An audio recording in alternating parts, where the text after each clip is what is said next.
What's going on, guys? Welcome back to another video. It is January 5th. This is the second day of our endeavor in this project. As you guys saw, we left off at Carlos's shop last night and it was just a whole headache. We were standing there for a little while because it was really hard to get those other ball joints out, the old ones, and then we didn't have the right size. What is it called? Guys, here. I don't know what I'm talking about. We didn't have the right size in this kit to pull or push the new ball joint through, so we had to go to O'Reilly's today since it's a new day, and we got the proper size for it, I believe. This is from a four-wheel drive ball joint kit. Yeah, we should probably explain that because people are going to want to pick this up for their G or 350. This kit right here that you guys get with the C-clamp, it does not have the right size to, I don't know, I guess push them out too.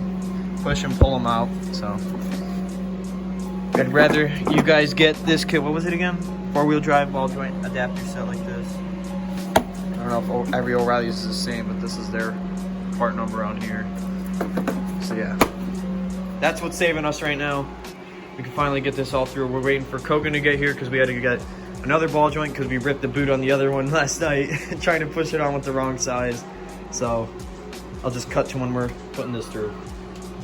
Kogan is here. What's up, buddy? What's up? We just started the video. Say what's up. Kogan Pulled up with the G. Oh baby, that thing looks sexy with the bumper off. Cause he's getting that new Nismo bumper. Woo! All right, let's get back to it. Going on here. All right. So what we got going on here is the one that slipped over the ball joint, and then this clamp isn't big enough, so we use this little one from the same four-wheel drive kit, put it on the other side because the ball joint on the bottom is not as big as this, so it'll still push through. I know because it only has like this much space that goes in. So I think it'll work. We're gonna give it a go. Hopefully it goes through. Fingers crossed.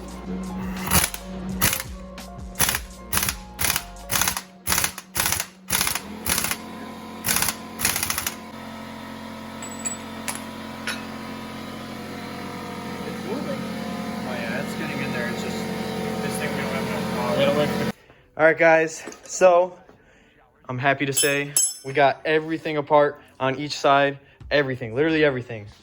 I had a little trouble getting this radial out. I do want to show you guys that you guys have to take off this whole entire support brace if you're doing this on your G. I don't know about a Z. They might be similar. But there's 8 bolts on this thing. 1, 2, 3, 4, 5, 6, 7, 8. And then this whole thing just drops down. And that gives you access to replace those radial control arms. You just have to spray some PB up there, kind of wiggle it around, hammer at it a little bit, and it should just drop right out. I'm out of breath. But now we're gonna try to take this out because we did run into an issue where the bolt snapped here, so we have to cut this and this. So that way this whole thing just drops out. And then we have to get the cups out, get those old springs out. And we're moving. We're moving pretty swiftly now, so then the rest is just putting everything together. I also have to take off the sway bar. I just realized that code because I have to cut off the sway link things. Or actually, I might be able to fit a saw in there now. I'm not sure, but I'll see if I can do that. It's been a good minute, and we've done some things here and there, and I've run into a huge problem right now, but hopefully I can solve it. I don't know, we'll see. It's giving me a huge headache, but in the meantime, I had Code disassemble most of the rear, and he's already starting to attack some of the rear. No, the front.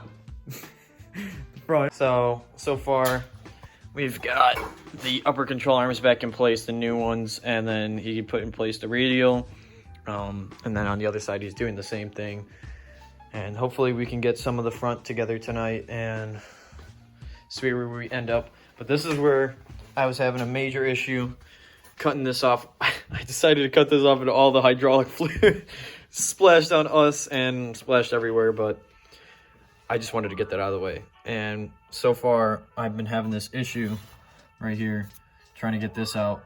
this whole bolt because it's stuck and seized inside of here. So I'm trying to cut off this end so I can expose just a little bit right here and see if I can grip this bolt extractor tool that I got. I don't know, we'll see what happens. I'm hoping it can come out because I really don't want to risk having to use any heat and having to ruin that bushing and have to take apart this whole entire damn knuckle. Yeah, it was the same problem on my car. Yeah, if you guys, when we did yeah, for whatever reason, I mean, this time we snapped the bolt, but last time we couldn't even think about spinning the whole bushing. So I had to get new bushing. That's what we're trying to avoid here. yeah. If you guys go back to the coilover install on Koch's car, that's where we had that issue. So, yeah, we're gonna try to avoid the issue of having to push in a new bushing because that would suck ass. Yep. Yes, sir. All right, guys, this is January 6th. I did leave off the video January 5th, which was yesterday, which was a Sunday, and today is Monday. So this is after I got off of work. It's about 9 o'clock or something like that. But I didn't really decide to go ham on working on anything right now. But I really wanted to try and get this bolt out from the shock bushing because I don't want to take off this knuckle because it irritates me. I don't want to get it off. But I'm starting this drill.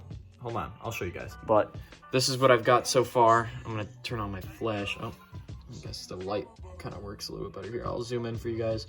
But I started a little pilot hole, started drilling.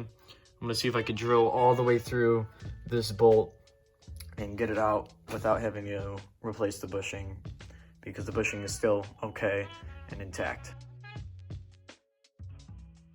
Bushing now.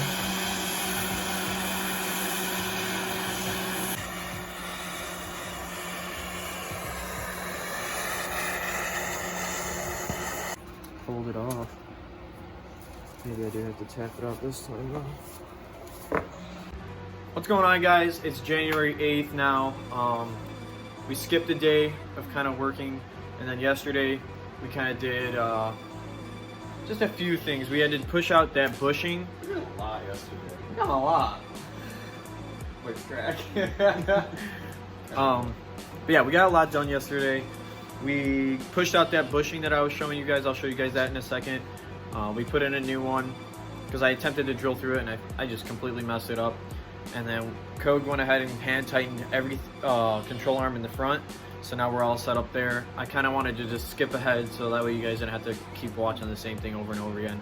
So I'll just show you guys what we got done and we'll move on from there. All right, so for the rear, we got that new bushing in. I also did pick up some new hardware yesterday for the rear shocks and for the brake caliper up front because we had an issue with the bolt up there. Then we just had to take off the old cones on the upper control arms and heated it up. I'll show you guys that clip. And then, yeah, now we put that in and every control arm is in place. We got the tie rod tightened down. We got the radial in, we got the lower in, we got the link in. So everything's kind of set in place now. I just have to torque everything down, including the brace down there. So what's going on, guys? It's January 10th. It's the end of the week finally. My birthday was yesterday, January 9th. Thank you everybody on Instagram, Snapchat, everywhere wishing me a happy birthday. I appreciate it. I'm 21 now. Let's go. But anyways, I wanted to just finally, I got today off, so I'm gonna try to attack as much as I can and hopefully get to installing the struts. I want to show you guys something that I just ran into because of something that I ordered. Well, with the ball joints that I ordered from O'Reilly's, the cones that come with it that are supposed to go inside of the lower control arm is a bit too tall. When I put it in, it shows like just maybe like a quarter, literally the quarter, like the width of a quarter or the thickness of it on top. So it gives it like that play. So I was planning, since this is aluminum, I'm going to either file it down or sand it down, which I have a belt sander. I don't know, I'm just using what I got to shave this down. I was going to use a washer, but I couldn't find a washer that was the right size for this to go inside the lower control arm and go around the tip of this. So I'm going to just try this instead, because I know when you put this in, when you put this in, it stops itself because it's wider on the bottom, so shaving the top doesn't really affect anything. So I'm gonna see if I can just shave that off and I'll update you guys if everything comes together and works out. So stay tuned.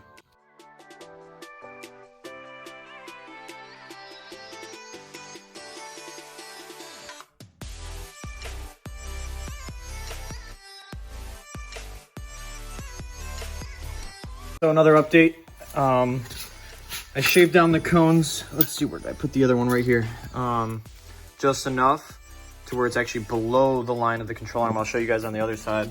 But right here, the nut threaded on perfectly now. And before there was like play in it, and it would move around like the control arm because it would tighten on the cone, not the control arm. So now everything's mint on this side. If you guys do get cones that are made out of this aluminum, that you guys can just shave them down to where they fit inside here perfectly. So when I put this cone in, now it's like just below that lip. So now it'll tighten down perfectly to the control arm, and everything will be nice and tight and have no play in it. So now I can continue to work, tighten everything down, torque everything down, and slowly get to installing the bags onto the car. Before I do that though, I think I'm going to end the video probably around when I finish tightening the links on the sway bars. So that way this could be a part 2, and the part 3 or the new series for installing the bags will be a whole separate video series. So yeah, let's keep going. Tighten down this ball joint nut right here. You do want to apply some pressure from the bottom so that way the ball joint can be pressed up against the lower control arm and everything tightens down like a sandwich. So yeah, just a little tip.